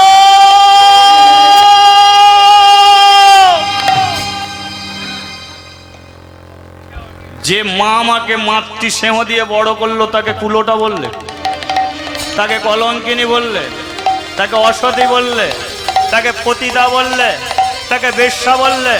শোনো অর্জুন, তুমি যদি বীর হয়ে থাকে আমি মহাবীর বক্রবাহন, ক্ষমতা যদি তাকে অশ্ব ছাড়িয়ে নিয়ে যাও, আগামীকাল আমি তোমার সঙ্গে যুদ্ধ করব। আর প্রতিজ্ঞা করছে সেই যুদ্ধে আমি তোমাকে নিজের হাতে হত্যা করব। যেই বলেছে নিজের হাতে হত্যা করব, কৃষ্ণ পেছন থেকে বলে বেটা খাঁপবে না কি? খাঁপান খেপেছে। এবার অর্জুন তোমার মৃত্যু। অর্জুন বলে দেখোছো শটা একটা বাচ্চা ছেলে যুদ্ধের হুঙ্কার দিচ্ছে, ওই ছেলেটা নাকি আমাকে মারবে। ভগবান মনে মনে বলে ও তো তোমাকে মারবে না, আমি তো তোমার লাল সুইচ টিপবো। কারণ ওই পৃথিবীতে পশু পক্ষী কীট পতঙ্গ সবার সুইচ তো আমার হাতে। আমি যখনই টিপে ধরবো তখনই বলো হরি হরি বল, একদম সস আর থাকার রাস্তা নেই। তাহলে এতদিন আমি তোমার সুইচ ধরে রেখেছি, এবার আমি টিপবো, কারণ তোমার অহংকার তবে ছোট্ট। এদিকে সতী নারী চিত্রাঙ্গদা স্বামীর পথে বসে আছে। ছেলেটা যখনই গিয়ে দাঁড়িয়েছে, বক্রু তুই একা ফিরে এলি, কাকে দেখছো? তোর বাবা কোথায় গেল? তোর বাবা কখন থেকে রান্না করে বসে আছি, তোর বাবা দেখ এই যে শাড়িটা পরেছি, তোর বাবা মোটামুটি কি হলো? তুই মাথা নিচু করে আছিস কেন? বল না, তোর বাবা কোথায়? বাইরে দাঁড়িয়ে আছে, লজ্জা আসতে পারেনি বুঝি। ভুল যে করে লজ্জা তো তারই হয়। ভুল তো আমি করিনি, আমার স্বামী করেছে। ওই তো আমাকে পরিত্যাগ করে চলে গেছে, আমি তোকে পরিত্যাগ করি না। সেই ভুলের জন্য লজ্জায় বাইরে দাঁড়িয়ে আছে। আমি ডেকে আনলে বুঝি তবে আসবে। আসছি, দাঁড়া দাঁড়া, দাঁড়িয়ে যাও মা। কেন দাঁড়াবো কেন? কি খেয়েছে কি না খেয়েছে ভেবে দেখুন, কত আগ্রহ এখনো পর্যন্ত তারই প্রতি। মা বাবা ফিরে আসেন। কি বলছিস? বোকার মতো কথা বলছিস।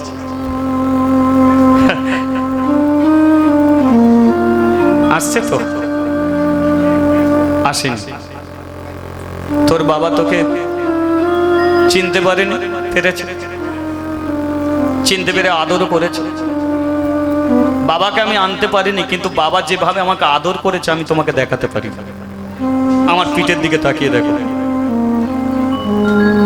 আরে তোর পিঠে তো লাথি মেরেছে, এত তোর পিঠে পদাঘাত করেছে, তোর পৃষ্ঠ দেশে সাদা চামড়ায় তার পায়ের দাগ এসে গেছে, লাল টকটকে হয়ে তার পায়ের দাগ।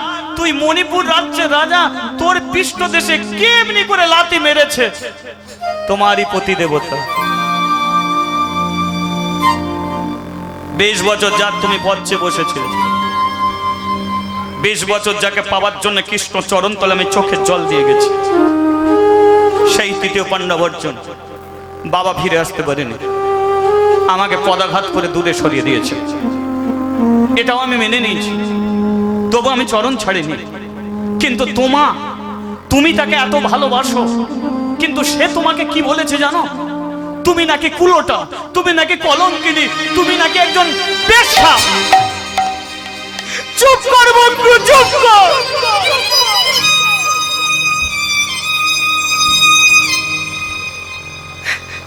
যার বলছে আমি জীবন কাটালাম, যার আমি চরণ সেবা করে গেলাম, যার জন্য আমি মালা গাঁথলাম, আজকে সে আমাকে বেশ্যা বলে, কুলোটা বলে। হে ভগবান, কেঁদো না মা, তুমি কেঁদো না। আমি যুদ্ধ করব, আমি যুদ্ধে অর্জুনের মৃত্যু দেব। তুমি আমাকে আশীর্বাদ করো, তোমার আশীর্বাদে অর্জুনের মতো শক্তিশালীকে আমি মৃত্যু দিতে পারবো একমাত্র তোমারই আশীর্বাদে। কিন্তু চিত্রাঙ্গদা আশীর্বাদ করতে পারছে না, কেন? কারণ সে জানে দুটোই আমার নিজের, একজন স্বামী, একজন আমার সন্তান। আজকে যাদের সঙ্গে যুদ্ধ হবে দুটোই আমার ছেলের সঙ্গে। বাবা, ছেলের যদি মৃত্যু হয় আমার স্বামীকে পাবো, আর স্বামীর যদি মৃত্যু হয় আমার ছেলেকে পাবো। এ যুদ্ধে যে কোনো একজনকে হারাতে হবে। কিন্তু আমি মা হয়ে কাকে ছাড়বো, কাকে ধরবো? ছেলেকে আশীর্বাদ করলে ছেলে জয় করবে, কিন্তু যার পথে বসে আছে তার মৃত্যু হলে আমাকে বিধবা হতে হবে। আর ছেলেকে যদি আশীর্বাদ না করি তাহলে হাতের শাঁখা মাথার সিঁদুর থাকবে, কিন্তু আমার গর্ভের সন্তানকে হারাতে হবে। তাহলে চিত্রাঙ্গদা যে পরিস্থিতির মধ্যে পড়ে আছে, আজকে হাতটা সে জড়ো করে আছে, চোখের জলে কাঁদছে, আশীর্বাদ করতে পারছেন না। বজ্রবাহন বলল, মা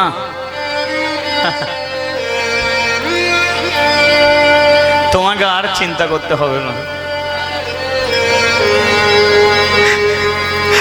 আমি নিজে মরবো মা। কারণ তুমি যখন আশীর্বাদ করতে পারছো না, আমি বেঁচে থাকবো না।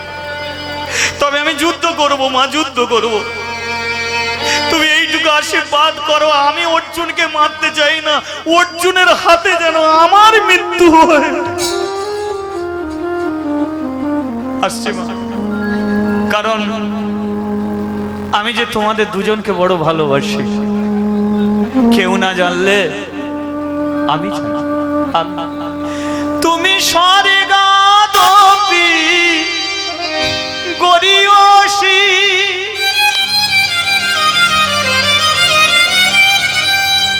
জননী জন্মভূমিশ্চ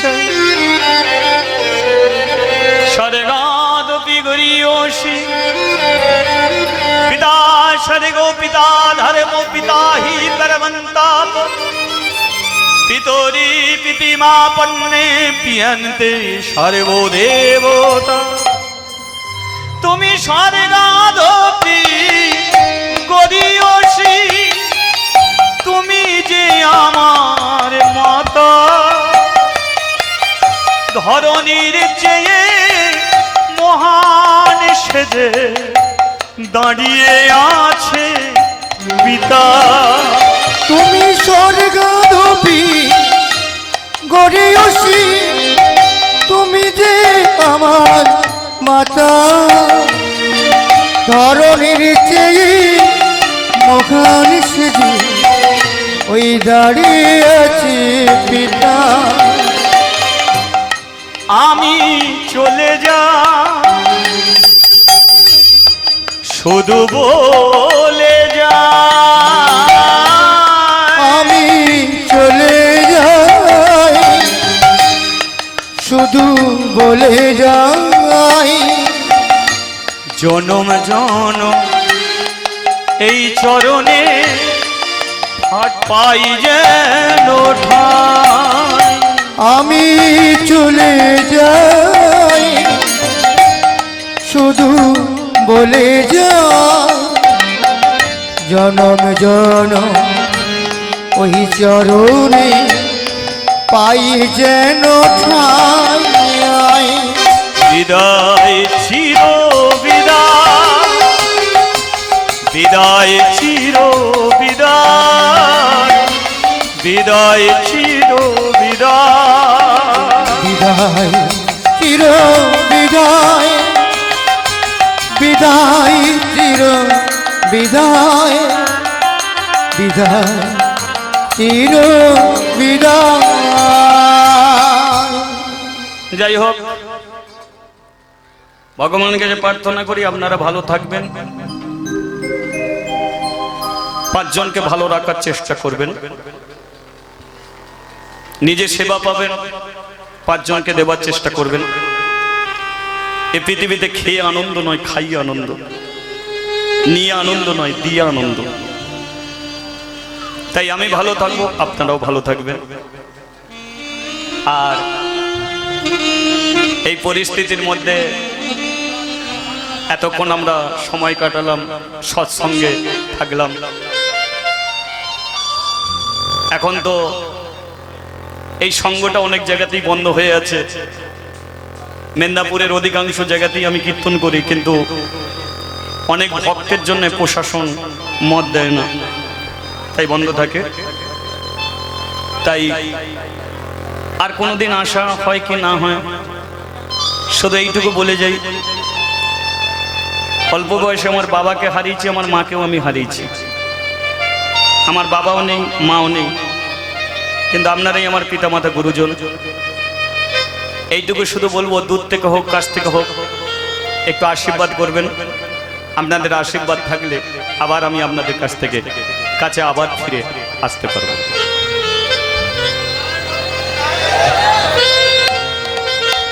তাই বজ্রবাহন তার মায়ের কাছ থেকে বিদায় নিল, আর আমি আমার ভক্তিমতী মা বাবার কাছ থেকে বিদায় নেব। চলো, বজ্রবাহন তার মায়ের কাছ থেকে বিদায় নিয়ে যুদ্ধক্ষেত্রে উপস্থিত হলো। কিন্তু এই পৃথিবীতে একজনই আছে, রাগনে বালা হি ভগবান, মারনে বালা হি ভগবান।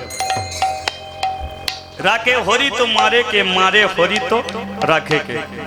রাগনে বালা হি ভগবান, মারনে বালা হি ভগবান। তাহলে যে অর্জুনকে এতদিন রক্ষা করেছে সেই ভগবান শ্রীকৃষ্ণ, আর আজকে যে মারবে বলে সিদ্ধান্ত করেছে সেই ভগবান শ্রীকৃষ্ণ। বজ্রবাহন তো শুধু উপলক্ষ মাত্র। যুদ্ধ শুরু হলো, কিন্তু অর্জুনের শক্তি দুর্বল হয়ে যাচ্ছে। কেন? কারণ ওটা অর্জুনের শক্তি ছিল না, ও শক্তি তো ভগবানেরই শক্তি। তার চোখের শক্তি আমাদের দিয়েছে বলে তাই আমরা চোখে দেখতে পাচ্ছি। তার শরীরের এক ফোঁটা রক্ত আমাদের শরীরে দিয়েছে বলে তাই আমাদের শরীরে রক্ত বইছে। তিনি একই চেয়ারে বসে লক্ষ লক্ষ কোটি কোটি মানুষ সৃষ্টি করেছে। একই, তিনি এমন পাওয়ারফুল ব্যক্তি, তিনিই ভগবান শ্রীকৃষ্ণ, যাকে আমরা ভগবান বলে জানি। আজকে অর্জুনের শক্তি দুর্বল হলো, আর বজ্রবাহন গঙ্গা বানে অর্জুনের দেহ থেকে মাথাটাকে আলাদা করে দিল। চিত্রাঙ্গদা জানতে পারলো যে তার হাতের শাখা মাথা সিঁদুর হারিয়ে গেছে। কি করবে? যে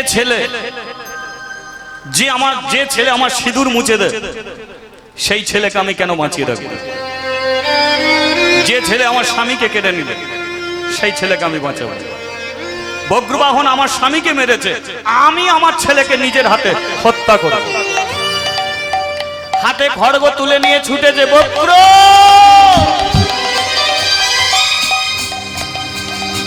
বজ্রবাহন দেখতে পেল যে তার মা উন্মাদ পাগলিনীর মতো ছুটে আসছে। বজ্রবাহন অস্ত্র পরিত্যাগ করে তার মায়ের চরণ তলে বসেছে। মৃত্যুদণ্ড দাও মা, মৃত্যু দাও, বাঁচিতে চাই না এ সুন্দর ভবনে। এ জগৎটা সবার জন্য আলো, আমার জন্য অন্ধকার। আমি শুধু বজ্রবাহন ছিলাম, কিন্তু নিজের পিতাকে আমি হত্যা করে নাম নিলাম আমি পিতৃহন্তা বজ্রবাহন। এ লজ্জা নিয়ে আমি বেঁচে থাকতে চাই না। তুমি আমার মৃত্যু দাও। দিব তোরে মৃত্যু, ছাড়িব না তোর। ক্ষমা নাই তোর, বিধবার সাজে সাজালি আমারে। যার কত চাই আমি বসে থাকতাম, আজকে তাকে তুই এ ধরিত্রী থেকে তুলে নিলি।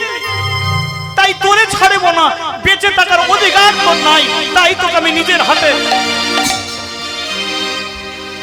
যখন চিত্রাঙ্গদা বজ্রবাহনকে মৃত্যু দিতে গেল, ভগবান শ্রীকৃষ্ণ সঙ্গে সঙ্গে রথ থেকে নেমে এসে চিত্রাঙ্গদার হাতটা টেনে ধরলো। দাঁড়াও, দাঁড়াও। চিত্রাঙ্গদা বলে, প্রভু তুমি তো একদম প্রশাসনের মতো কাজ করলে। সবাই যখন গন্ডগোল, সব গন্ডগোল মিটে যায়, তারপরে ওরা উপস্থিত হয়। আমার তো সব, তুমি যা রথের সারথি ছিল সে মরে গেল, তখন তুমি কোথা ছিল? যে বজ্রবাহন অর্জুনের মৃত্যু দিল, তখন তুমি বজ্রবাহনকে কিছু বলতে পারলে না। আর আমি যখন সব হারিয়ে বসে আছি, ছেলেকে মারতে যাচ্ছি, তুমি মানা দিচ্ছ। আমার স্বামী মরে পড়ে আছে, আমার স্বামী মরে পড়ে আছে। চিত্রাঙ্গদা কে বলেছে? কে বলেছে তোমার স্বামী তো মরে নাই? বলে দেখতে পাচ্ছি মরে আছে। বলে হ্যাঁ, সবাই দেখছে যে মরে আছে, কিন্তু ওকে আমি ওর ভেতরের অহংকারটা আমি মেরে দিয়েছি। ও অহংকারের ঘুমে ঘুমিয়েছিল, নিজেকে সর্বদাই বলতো যে আমি সর্বশ্রেষ্ঠ বীর। তাই সেটাকে প্রমাণ করার জন্য বাপেরও যে বাপ আছে এটা আমি প্রমাণ করেছি। তাই বজ্রবাণের হাতে অর্জুনের আমি মৃত্যু দিয়েছি, তবে মৃত্যু মৃত্যু নয়, কারণ ওর ভেতরে অহংকার ভেঙেছে। অর্জুনকে ফিরে পাবে, চলে যাও উলুপির কাছে। উলুপির কাছে আছে নাগমণি, সেই নাগমণির পরশে অর্জুন পুনরায় জীবিত হবে। অর্জুনের চারটি স্ত্রী ছিল। এক ছিল উলুপি, তার ছেলে ইলাবন্ত। এক ছিল সুভদ্রা, তার ছেলে অভিমন্যু। এক ছিল দ্রৌপদী, তারও সন্তান ছিল। আর এক স্ত্রী হলো চিত্রাঙ্গদা, এর ছেলে বক্রবাহন। তাহলে চলে যাও উলুপির কাছে। তাহলে বজ্রবাহন ছুটে গেল উলুপির কাছে। উলুপির কাছে ছিল নাগমণি, আর সেই নাগমণি যেই অর্জুনকে নিয়ে এসে স্পর্শ করলো, অর্জুনের প্রাণের সঞ্চার হলো। মানুষ যেমন ঘুম থেকে ওঠে, অর্জুন বলে সকামে ঘুমিয়ে পড়েছিলাম। বলে হ্যাঁ, তুমি যে ঘুমে ঘুমাচ্ছিলে সেটা অহংকারের ঘুম, তুমি এই জাগলে। সখা বলো কি হয়েছিল? বলো ওই ছেলেটা তোমাকে নিজের হাতে হত্যা করেছিল। বলে প্রভু আমি জানতাম যে আমার চেয়ে বড় বীর নেই, তাহলে আমার অহংকারকে চূর্ণ করার জন্য প্রভু তুমি এই লীলা প্রকাশ করলে জগৎ মাঝে। আমার অপরাধ তুমি ক্ষমা করো প্রভু, ক্ষমা করো। কোনোদিন জীবনে অহং আমি আর করব না, অহং করব না, কোনোদিন করব না। অর্জুন, এটার নাম দিয়েছি মর্ত। এখানে ভগবানের বাপ আসুক, মা আসুক, ঠাকুমা ঠাকুরদা, আত্মীয় স্বজন, পাড়া প্রতিবেশী যেই আসুক, মরতে তাকে হবে, আর তুমি জীবিত থাকবে। তাই এই মর্তের মাটিতে তোমারও মৃত্যু হলো, কারণ তোমাকে আমি চাই না মৃত্যুদণ্ড দিতে। তবে এইটুকু জেনে রাখবে, তুমি থাকবে, তোমার আগে আমি যাব। তাই ভগবান শ্রীকৃষ্ণ অর্জুনের আগে লীলা শেষ করেছিলেন। অর্জুনের আগেই তিনি লীলা শেষ করেছিলেন। আর ওই লীলা শেষ করার পরে 5 ভাই মহাপ্রস্থানের পথে রওনা দিয়েছিলেন। কৃষ্ণ আগে চলে গিয়েছিলেন। মায়ার জাল কেটে গেল। চিত্রাঙ্গদা তুমি, চিত্রাঙ্গদা বলে আমি তো বলেছিলাম আমি যদি সতী নারী হয়ে থাকি আমার কাছে ফিরে আসতে হবে। অর্জুন বলে চিত্রাঙ্গদা আমার পায়ে কে গড়াগড়ি খাচ্ছে? বলে আর অন্য কেউ নয়, তোমারই ফসল, তোমারই ফসল, তুমি একে জন্ম দিয়েছো, পৃথিবীর আলো দেখিয়েছো। বজ্রবাহনকে ধরিয়া অর্জুন আলিঙ্গন করে,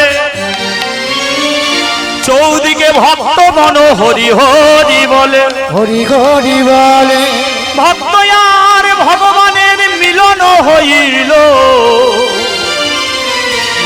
চাঁদ বদনে সবাই একবার হরি হরি বলে, হরি হরি হরি হরি বলো, হরি হরি বলো। জয় রাধে, জয় রাধে। তাহলে আজকে আমরা অর্জুনের অহংকার দর্পচূর্ণ আজ আমরা এখানেই শেষ করলাম। আবার যদি কোনোদিন কি হয় আমাদের কাছে আসবো। আপনারা ভালো থাকবেন, আমায় ভালো রাখবেন। জয় রাধে, জয় রাধে।